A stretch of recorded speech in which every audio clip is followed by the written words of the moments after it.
Gràcies, Laura. Bon vespre a tots i totes. Benvinguts a aquest acte de Junts pel Sí. Us donem la benvinguda. La majoria sou veïns de Sant Quirze, alguns heu vingut d'aquest poblet aquí al costat, a Sabadell. Moltes gràcies per ser tots aquí. Us agraeixo moltíssim també que a Sant Quirze ja siguem més de 300 candidats, que no anem a la llista, però que estem treballant per Junts pel Sí. Només vull donar-los la benvinguda a aquesta colla de gent que està defensant-nos per tot el país i que està portant la idea més enllà de qualsevol frontera. Agrair la presència en Marc Sanglas, que és el diputat comarcal, a l'Anna Simó, en Josep Rull i a l'Eduardo Reyes. I moltes gràcies al nostre presentador, que és del poble, que aquest el tenim importat. Espero que gaudiu d'aquest acte. Realment els seus arguments són de pes i segurament sortireu molt més convençuts del que ja crec que hi esteu. Moltes gràcies. Bon vespre a tots i a totes. Soc en Joan Ocaña i us dono la benvinguda a aquest acte de presentació de la llista Junts pel Sí. Aquesta llista és una demostració d'il·lusió i de compromís. Moltes persones amb idees diferents s'han posat d'acord per aconseguir un objectiu comú. Volem fer la llista electoral més gran d'Europa. Volem que els nostres candidats i candidates vagin al Parlament acompanyats per una llista simbòlica de milers i milers de persones. Ens hem unit per poder fer allò que no ens han deixat fer fins ara.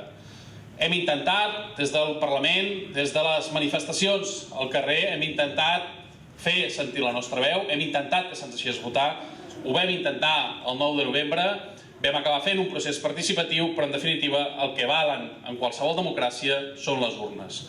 Perquè mentre ells ens envien els tancs, o tenim el ministre dient que si no ens portem bé ens enviaran els tancs, nosaltres els hi demostrarem, primer, aquest divendres omplint la Meridiana, omplirem la Meridiana de molta i molta gent, de molts i molts somriures, perquè en definitiva això és la revolta dels somriures. Hem demostrat que amb somriures, que obrint-nos, que som una societat inclusiva, que som una societat participada, que hi volem a tothom. Nosaltres no ens dediquem a fer llistes, com algú es va dedicar a fer fa unes setmanes una llista de quins eren els cognoms dels candidats d'aquesta llista de Junts pel Sí. Intenten dividir un poble que hem construït entre tots. Un poble que hem construït gent que fa moltes generacions que va venir, gent que fa molt poques generacions que està aquí i gent que fa 4 dies que s'ha instal·lat però que té voluntat de participar i formar part d'aquest poble. No he pogut passar-hi. Què hi estem fent aquí? Doncs estem fent allò que no ens van deixar acabar de fer el 9 de novembre. I a mi no és que m'agradi especialment substituir un referèndum per unes eleccions al Parlament, però és que no ens han deixat una altra sortida. Molts hem entès que el que tocava era treballar junts, que el que tocava era sumar gent i més gent i més gent, perquè com va arrencar fora aquest procés? Per la gent, oi? Aquest procés és de la gent. El nostre punt fort, el seu punt feble. Ens hem d'apel·lar a aquesta solidaritat intergeneracional. Som nets que estem lluitant per la pensió dels nostres avis. I són avis que estan lluitant per un futur millor pels nostres fills. Aquesta és la gran força del que estem vivint ara. I aquesta batalla no va de banderes, Aquesta batalla no va d'identitats, no va de Catalunya contra Espanya, no va de contra ningú.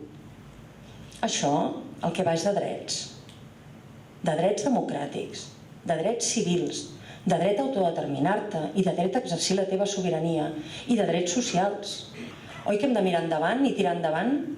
Doncs estem a 20 dies d'aquest dia que serà el primer dia de la resta de les nostres vides i que ha de fer que per fi d'una vegada aquest país pugui ser allò que vol ser i que tingui l'oportunitat de ser allò que vol ser.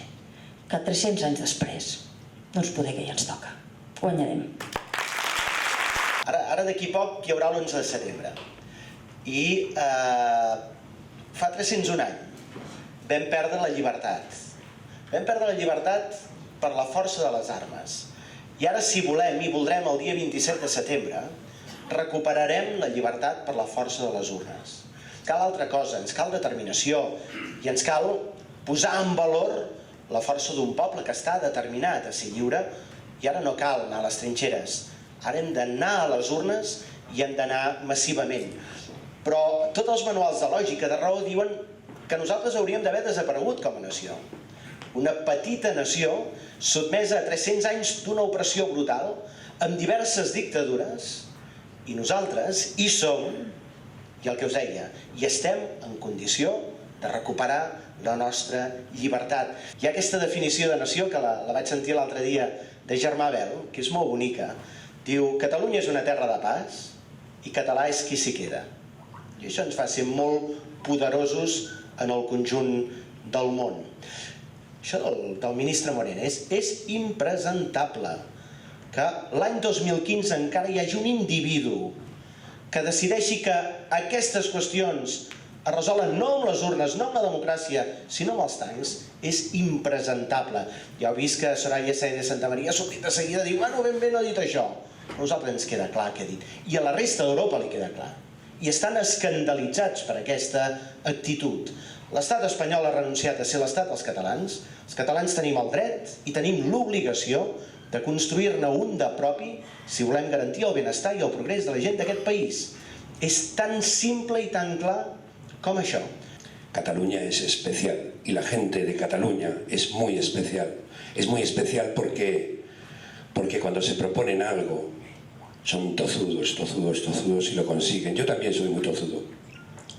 Mirad, yo hace 2 años, como decía Ana, no participaba en nada que fuera político. Yo era una persona que estaba cabreada, angustiada, marginada de la política, de todo. Yo estaba realmente enfadado porque cada viernes, el Consejo de Ministros me hacía cambiar la hora de comer porque ante lo que decía yo o no comía o me daban ganas de vomitar, porque eso que hace ese gobierno del PP me parece que es lo más indecente que puede hacer un gobierno por un país, por un pueblo. Muchos españoles se van a arrepentir de haber votado en su día a un PP, o como yo me arrepentí de haber votado a un Felipe González, que después he visto que me ha defraudado enormemente, porque ha comparado el gesto de querer votar con el nazismo o con el fascismo. Y eso no se lo perdonaré nunca a Felipe González, porque yo a esa persona la admiraba mucho. Entonces, yo conozco Cataluña, porque además mi hija es catalana y mis nietos son catalanes de padres catalanes. Y yo soy catalán porque quiero, porque me da la gana y porque me gusta Cataluña. Y por eso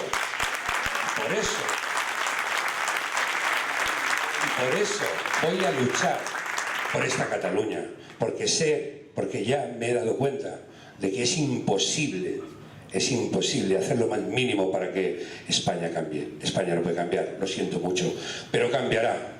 Cambiará cuando nosotros le demos el ejemplo de que aquí podemos hacer las cosas mucho mejor y que tiraremos hacia adelante. Tienen que convencer a alguien para llevarlo a la Diada, para llevarlo al 11 de septiembre, y llenemos la Meridiana y le demos ese ejemplo a Madrid. Y luego para que el 27 de septiembre sepa positivamente a lo que va a votar, porque está votando o un futuro o un retroceso total en la dignidad humana. Muchas gracias.